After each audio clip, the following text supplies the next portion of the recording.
Many people, the brother said, many people in this country of Gambia and Senegal, they celebrate the birthday of the Prophet, and anything what the Prophet did is haram.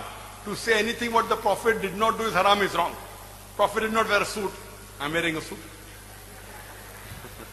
So wearing a suit is not haram. What the Prophet forbade and what Allah forbade, if you do that, that's haram. Second thing, if you do in your deen something what the Prophet did not recommend, what Allah did not tell you, what the Prophet did not recommend, which is not proven from Quran and Sahih Hadith, if you do in your deen, that is called as bid'ah. Bid'ah means innovation. Like the example I gave earlier. That someone wants to add sallallahu alayhi wasallam in the aqama or in the azan. The Prophet didn't do it. So in the ibadah, if you add something in the religion of Islam, what is not proven from Quran and Sahih Hadith, it is bid'ah. As far as Islam is concerned, you have to look at the Quran and the authentic Hadith, the sayings of the last and final Messenger Muhammad sallallahu alaihi wasallam. And Muhammad sallallahu alaihi wasallam said that in your deen, you look in the Quran. If you don't find the Quran, look in my example. If you don't find in my example, look in this generation, that's the Sahabas. Then the next generation, that's the Tabain. Then the next generation, Tabi Tabain. So these three generations are known as Salaf Salihin. For understanding Islam, you have to have proof from the Quran and Sahih Hadith. And to understand the Quran and Sahih Hadith, the best person who understood the Quran is the Prophet. After the Prophet, it is the Sahabas. The Sahabas never added Sallallahu Alaihi Wasallam after the Adhan. Then it's the Tabain, then the Tabain, then Tabi Tabain.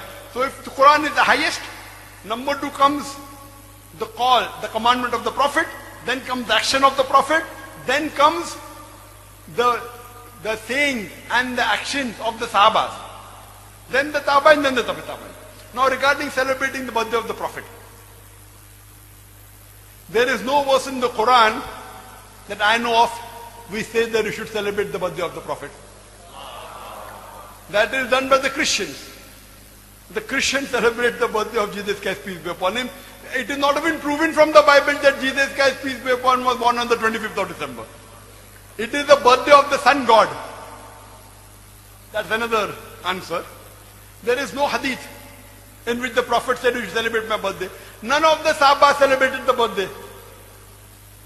None of the Khulafa Rashidin, Hazrat Abu Bakr, Umar, Uthman, Ali, may Allah be pleased with them all, none of them. So if you say, oh, because we love our Prophet, we want to celebrate the birthday, can you love the Prophet more than the Sahabas? No. No. That if you put Hazrat Abu Bakr radiallahu anhu, on one side, and the full Muslim Ummah, leaving aside the Anbiya, leaving aside the Prophet, Hazrat Abu Bakr, may Allah be pleased with him alone is heavier than the full Muslim Ummah, leaving aside the Anbiya. Now Hazrat Abu Bakr, may Allah be pleased with him, never celebrated the birthday. Hazrat Umar did not celebrate the birthday. You want to be better than them? How can you be better? So you want to go against the Prophet? No. None of the Sahabas, not a single, show me a single hadith in which the Sahabas celebrate the birthday. Even I will join you. Kul hatu burhanakum in kuntum sadiqin. Produce a proof if you are truthful. What do people do? People try and bring their innovation.